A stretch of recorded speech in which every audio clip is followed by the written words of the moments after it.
भगवान शिव को अजन्मा कहा जाता है, पर फिर भी पुराणों में भगवान शिव के जन्म और उनके प्रकट होने की कुछ कहानियां मिलती हैं। तो आइए आज हम और आप जानने का प्रयास करते हैं कि शिव के जन्म पर हमारे पुराण क्या कहते हैं। ब्रह्मा, विष्णु और शिव के जन्म के बारे में कोई नहीं जानता। तीनों देवों के जन्म की कहानियां हमारे वेद पुराणों में भिन्न भिन्न हैं। आज हम आपको शिव के जन्म से जुड़े कुछ किस्से बताएंगे। भगवान शिव से जुड़े कई किस्से हमारे पुराणों में मिलते हैं।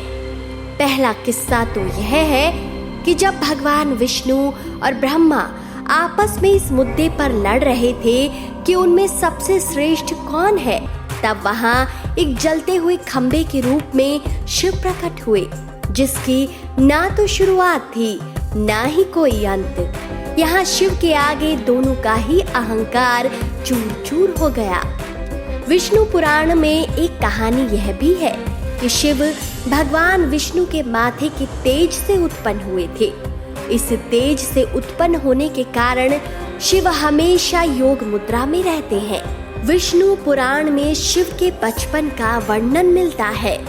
इसका यह अर्थ निकाला जाता है कि उनका जन्म हुआ था। इस कथा के अनुसार ब्रह्मा ने एक बच्चे की प्राप्ति के लिए तपस्या की।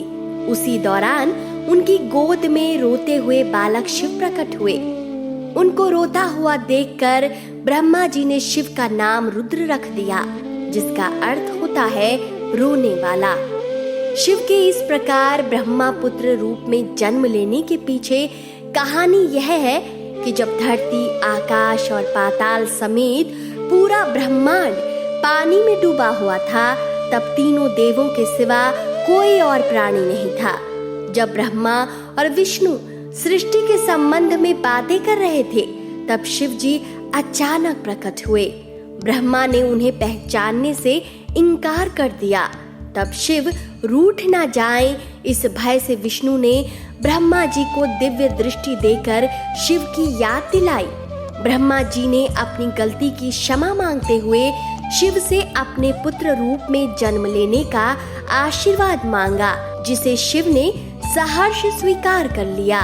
बहुत समय बाद जब विष्णु के कान के मैल से पैदा हुए मधुकैटभ राक्षसों के वध के बाद जब ब्रह्मा जी ने इस संसार की रचना का प्रारंभ किया, तब उन्हें भगवान शिव का आशीर्वाद ध्यान आया और इसलिए ब्रह्मा जी ने तपस्या की और शिव एक बालक के रूप में उनकी गोद में प्रकट हुए।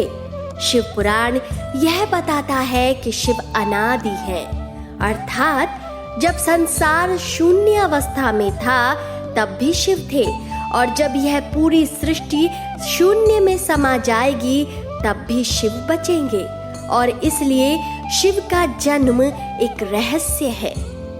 तो दोस्तों, आपको आज की ये कथा कैसी लगी? अपनी राय कमेंट सेक्शन में देना ना भूलें और इस जानकारी को ज्यादा से ज्यादा शेयर करें।